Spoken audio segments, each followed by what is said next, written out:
You're listening to the Angry Marks Podcast Network. Good afternoon, good morning, good evening. My name is Arya Whitner, and this is your NXT update for Wednesday, May 9th, 2018.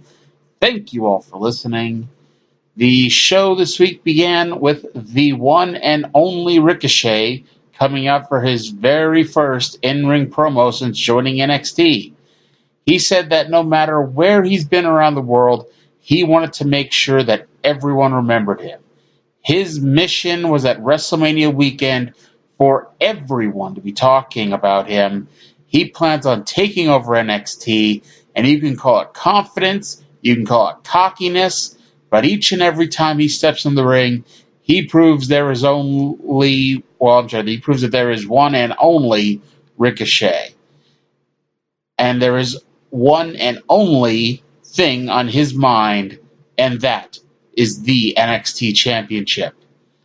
This brings out not the NXT Champion, but Velveteen Dream. Dream, who apparently has been trolling Ricochet on the Twitter, asked who is giving Ricochet the authority to make this challenge. Dream told him to take a step back before mocking Ricochet's one and only nickname. He said Ricochet makes this look good, but there is one man and one experience, and that is Velveteen Dream. Dream said that no matter how many flips or flops he does, he better make sure to land in the back of the line behind the Velveteen Dream. Ricochet laughed at the idea that Dream deserves a title shot. Ricochet said that he may be new, but he knows who Velveteen Dream is. He mentioned Dream's biggest success of the year, which was getting Aleister Black to say his name, but Dream may not remember that because Black had just knocked him out. Ricochet told him to enjoy the spotlight while he can because he is here to steal the show and the spotlight. This made Dream aghast and said the Candy Doves may believe Ricochet, but he can do anything Ricochet does and do it better. Ricochet challenged him to do it. Dream tried to sneak attack him to his face, which shockingly did not work, and he actually stopped himself when Ricochet cocked his fist. Dream slithered out of the ring and proved that he was better than Ricochet at least one thing, which was running away from a fight. For the first time since, I believe, May of 2013, EC3 was on NXT TV. This time, he goes one-on-one with Raul Mendoza in his first match since losing to then NXT champion Big E Langston. Mendoza hit a nice-looking springboard missile dropkick early, but got cut off with a DDT. He did make a brief comeback, but got cut off again, nailed with a running knee lift and a TKO, giving EC3 the victory. Kathy Kelly bolted to the ringside area to interview EC3, who blew off, losing the ladder match at TakeOver. He said that he has the mind of a genius and the body of a deity, and said that going forward, the only thing you'll see from him is victory after victory until NXT is rebranded as NX3. He finished up by saying that he is the best here, the best there, and the best anywhere. I do not see that one catching on. After the show last week, Oney Lorcan and Danny Burch confronted Pete Dunne. They said they did not like Dunne and called Dunne a piece of garbage before asking him to be their partner against Undisputed Era. You know, when you want a favor from someone, try to not talk shit about them, especially to their face. Actually, scratch that, because it apparently works, as Dunne just nodded his head and agreed to team with them. Go figure. Anyway, a six-man tag was set up for next week. Vanessa Bourne took on Dakota Kai next. This match was set up last week when Bourne called Kai a scaredy cat, and them's fighting words. Bourne clubbered on Kai early to deafening silence, so Bourne screamed at them to cheer for her. The fans did a funny combination of no and boo before going silent again. They kind of began to cheerlead for Kai to make her comeback, but then they spent most of the match sitting on their hands. Kai used a flipping backstabber, which did look pretty cool, for the win. She got to celebrate for about 3 seconds before Shayna Baszler's music preceded an appearance by the women's champion. Kai, who had almost a full minute to run in the opposite direction, was frozen today as she was in fear as Baszler made it to the ring.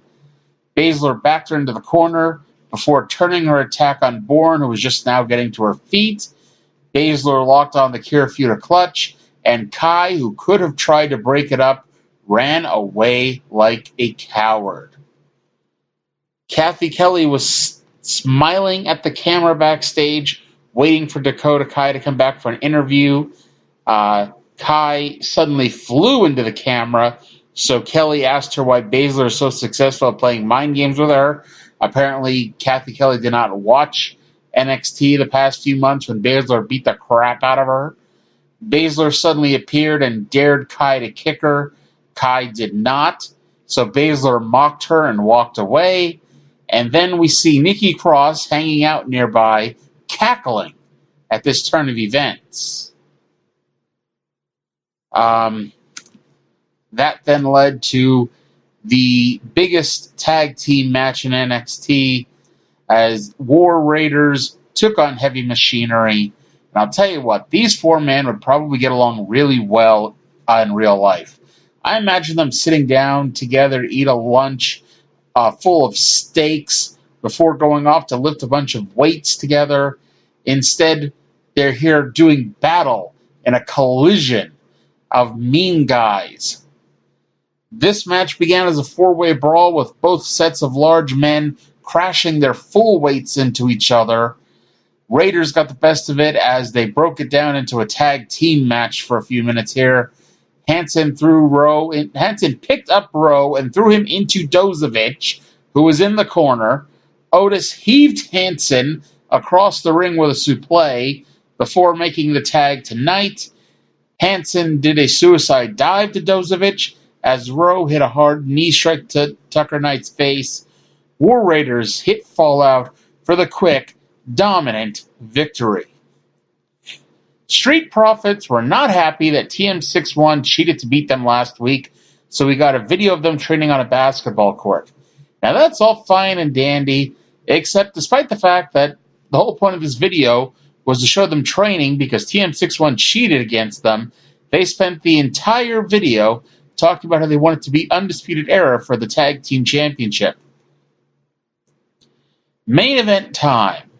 51 weeks ago, Tommaso Ciampa turned on Johnny Gargano. Kassius Ohno sat by and did nothing. And finally, Kassius Ohno let the anger build up inside of him before finally, last week, challenging Ciampa to a match this week. It didn't help matters for Ciampa that he cost Gargano his NXT title shot 2 weeks ago. You know, after Ciampa cost Gargano multiple title matches earlier this year. So I guess Ohno is okay with 3 portrayals, but the 4th one crosses the line. Ciampa is still the biggest heel on the roster and still has no theme music, which is good and sets him apart from everyone else, and I hope they continue that. But it's WWE and everyone has to have theme music, so I'm sure he will sooner rather than later. Ohno stormed the ring and started the match hot. He beat on Ciampa in and out of the ring until Ciampa tripped him up on the ropes. Ciampa used a running knee to the face and hard stomps to the back of the head. And I'll tell you what, there's those veins in Ciampa's head that are always popping out, and they make something as simple as a side headlock look just nasty as Ciampa gets that look on his face and the veins are popping out and he's sitting there in a rest hold. I mean, come on. Ohno used his fist and elbow to make his comeback and almost literally shoved his foot down Ciampa's throat. They sold that Ohno hit an elbow to Ciampa's eye and followed that up with a bare knee drop to the eye area. Ohno at one point used this weird move where Ciampa's legs were wrapped around him and Ohno had on some sort of a wacky headlock, and then Ohno dropped him in some sort of a move. It kind of looked like the voodoo drop that Roxy Laveau used to use, but different. Ohno tried another comeback, but Ciampa actually took over while distracting the referee, digging his finger into Ohno's eye while doing it. Yikes. Finally, Ciampa put Ohno away with his flipping neckbreaker, so perhaps Ohno can try again in 52 or 53 weeks. After the match, Ciampa took off his knee brace and used it to pull back Ohno's head all of the way Gargano did to him at TakeOver. Ciampa yelled that he broke Johnny's body, he broke Candice's heart, and that the Gargano fairy tale is over. So Ciampa backed his way up the ramp and into darkness as the show came to its inevitable conclusion. So that does it for this week. It's 6-man tag team action next week with Undisputed Era against Birch, Lorcan, and Dunn. Until then, thank you all for listening, and I'll talk to you again in 7 days. You're listening to the Angry Marks Podcast Network.